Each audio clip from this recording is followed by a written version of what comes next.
OET റീഡിങ്ങിൻ്റെ അകത്ത് part സിക്കകത്ത് സാധാരണഗതിയിൽ pronoun വരാറുണ്ട്. അത് സാധാരണ വരാറുള്ള ദേ, ഇറ്റ് എന്നുള്ള പ്രോനൗണാണ് കൂടുതലും വരുന്നത്. അങ്ങനെ ഒരു ക്വസ്റ്റ്യൻ്റെ അത് വന്നിട്ടുണ്ടെങ്കിൽ നമ്മളത് എങ്ങനെയാണ് അപ്രോച്ച് ചെയ്യേണ്ടതെന്നാണ് ഞാനിപ്പോൾ പറഞ്ഞു തരാൻ പോകുന്നത്. അപ്പോൾ ഇവിടെ ക്വസ്റ്റ്യൻ്റെ അകത്ത് in the paragraph the word they refers to. അപ്പോൾ നമുക്ക് അതിൻ്റെ അകത്ത് ഓപ്ഷനായിട്ട് നമുക്ക് പറഞ്ഞിട്ടുള്ളത് സിൻഡ്രംസ് ഉണ്ട്, ക്വസ്റ്റ്യൻസ് ഉണ്ട്, സ്റ്റഡീസ് ഉണ്ട്, ഒറിജിൻസ് ഉണ്ട്. അപ്പോൾ ഈ ദേ എന്ന് പറയുന്നത് നമ്മൾ എപ്പോഴും മനസ്സിലാക്കേണ്ട ഒരു കാര്യം, അതെപ്പോഴും ഒരു പ്ലൂറലായ ഒരു നൗണിന് വേണ്ടിയായിരിക്കും അത് സ്റ്റാൻഡ് ചെയ്യുന്നത്. അപ്പോൾ ഇവിടെ നമ്മൾ ഓപ്ഷൻ്റെ അകത്ത് നോക്കിയാലും എല്ലാം പ്ലൂറൽ നൗണ്. പിന്നെ നമ്മൾ മനസ്സിലാക്കിയിരിക്കുന്ന ഒരു കാര്യമുണ്ട്, ഈ ദേ എന്ന് പറയുന്നത് നമ്മൾ മനുഷ്യന്മാരുടെ പ്ലൂറലിന് മാത്രമേ ഉപയോഗിക്കാൻ പറ്റൂ എന്നുള്ള ഒരു തെറ്റായ ധാരണ നമുക്കുണ്ട്. അപ്പോൾ ദേ എന്ന് പറയുന്ന പ്രോനൗൺ മനുഷ്യന്മാരുടെ പ്ലൂറലിന് മാത്രമല്ല, മറിച്ച് നമുക്ക് ജീവനില്ലാത്ത വസ്തുവിൻ്റെയും പ്ലൂറലായിട്ട് നമുക്ക് ഉപയോഗിക്കാം. അപ്പം ഞാനിത് പാരഗ്രാഫിലൊന്ന് വായിക്കാം. Studies from the UK and Brazil published in JAMA Psychiatry are fueling questions about the origin and trajectory of ADHD, suggesting not only that it can begin in adulthood, but that there may be two distinct symptoms, adult onset ADHD and childhood ADHD. They echo earlier research from New Zealand. അപ്പോൾ ഇങ്ങനെ ഒരു question വന്നു കഴിയുമ്പോൾ നമ്മൾ ചെയ്യേണ്ട ഒരു strategy എന്ന് പറയുന്നത്, നമ്മൾ എവിടെയാണോ ദേ എന്ന് പറയുന്ന പ്രോനൗൺ കാണുന്നത് അതിന് തൊട്ട് മുമ്പിലുള്ള സെൻറ്റൻസ് നമ്മൾ എടുക്കുകയും അതിലെ മെയിൻ നൗൺ ഏതാണെന്ന് നമ്മൾ മനസ്സിലാക്കുകയാണ് ഇതിൻ്റെ ഒരു മെത്തേഡ്. അപ്പോൾ ഇങ്ങനെയുള്ള ക്വസ്റ്റ്യൻസ് നമ്മൾ സോൾവ് ചെയ്യുക, അല്ലെങ്കിൽ നമുക്കത് എളുപ്പത്തിൽ ചെയ്യാൻ പറ്റും. സോ മറ്റ് ക്വസ്റ്റ്യൻസിന് വേണ്ടി നമ്മൾ കൊടുക്കുന്ന അത്രയും സമയം ഇവിടെ നമ്മൾ ചിലവാക്കേണ്ട കാര്യമില്ല. വളരെ ഈസി ആയിട്ട് നമുക്കിതിൻ്റെ ടെക്നിക്കും കാര്യങ്ങളും മനസ്സിലാവുകയാണെങ്കിൽ നമുക്ക് ഈസി ആയിട്ട് നമുക്ക് ചെയ്യുകയും ആ മാർക്ക് നമ്മുടെ പോക്കറ്റിലാക്കുകയും ചെയ്യാം. അപ്പോൾ ഇവിടെ സ്റ്റഡീസ് അല്ലേ, അതൊരു മെയിൻ നൗൺ ആയിട്ട് വന്നിരിക്കുക. Studies from the UK and Brazil. അപ്പോൾ സ്റ്റഡീസ് എവിടെ നിന്നാണ് വന്നിരിക്കുന്നത്? UK and Brazil. Then again there is a comma, published in JAMA Psychiatry. അപ്പോൾ ആ സ്റ്റഡീസ് പബ്ലിഷ് ചെയ്തിരിക്കുന്നത് എവിടെയാണ്? JAMA Psychiatryയിൽ അല്ലേ. അപ്പം അവിടെ ഒരു ഫില്ലറാണ് വന്നിരിക്കുന്നത്. ആ സ്റ്റഡിയെക്കുറിച്ചൊരു ജസ്റ്റ് ഒരു സ്റ്റഡീനെ ഒന്നുകൂടെ വിശേഷിപ്പിക്കാൻ വേണ്ടി, അല്ലെങ്കിൽ ഒരു അഡ്ജക്റ്റീവ് രീതിയിൽ പബ്ലിഷ് ഇൻ JAMA Psychiatry എന്ന് പറഞ്ഞിരിക്കുക. അപ്പം ആ സ്റ്റഡീസ് അവിടെ ഒരു സബ്ജക്റ്റായിട്ട് നിൽക്കുന്നു.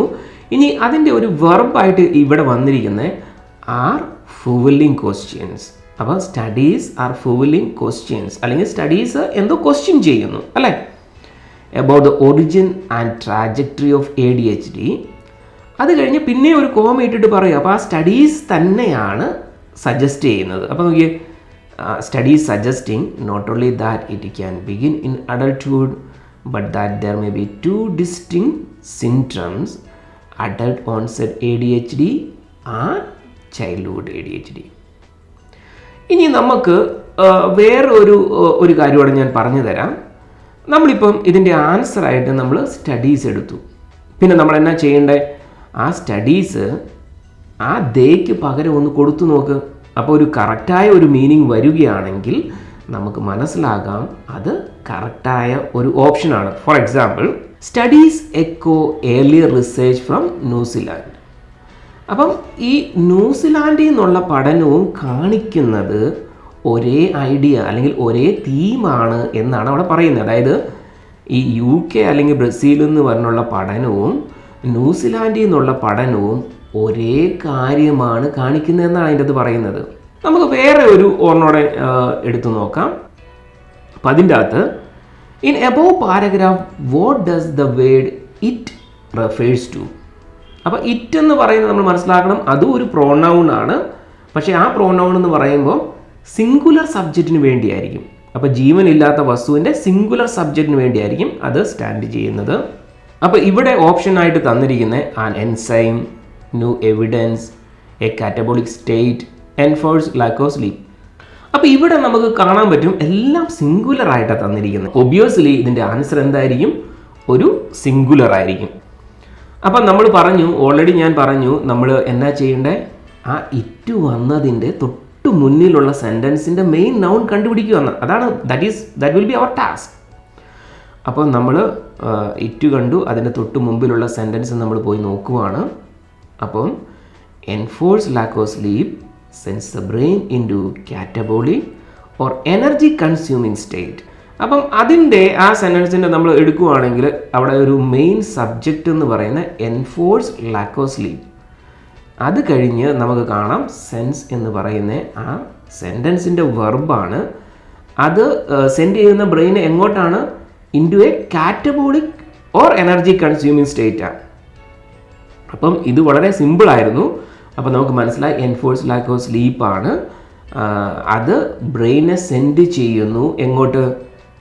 A catabolic or energy consuming state. ഇനി നമ്മൾ കുറച്ച് മുമ്പ് പറഞ്ഞായിരുന്നു. അപ്പോൾ ഇറ്റിന് പകരമായി നമുക്കിവിടെ ആൻസറായിട്ട് നമുക്ക് കിട്ടിയിരിക്കുന്ന എൻഫോഴ്സ് ലാക്ക് ഓഫ് സ്ലീപ്പാണ്. നമ്മളപ്പോൾ അത് കറക്റ്റായിട്ട് ഇറ്റിന് പകരം ഒന്ന് ഇട്ട് നോക്കിയിട്ട് ഒരു കറക്റ്റായ ഒരു മീനിങ് നമുക്ക് കിട്ടുന്നുണ്ടോ എന്ന് നമ്മളൊന്ന് ചെക്ക് ചെയ്യുവാണ്. This is because enforced lack of sleep degrades the energy molecule adenosine triphosphate to produce adenosine monophosphate.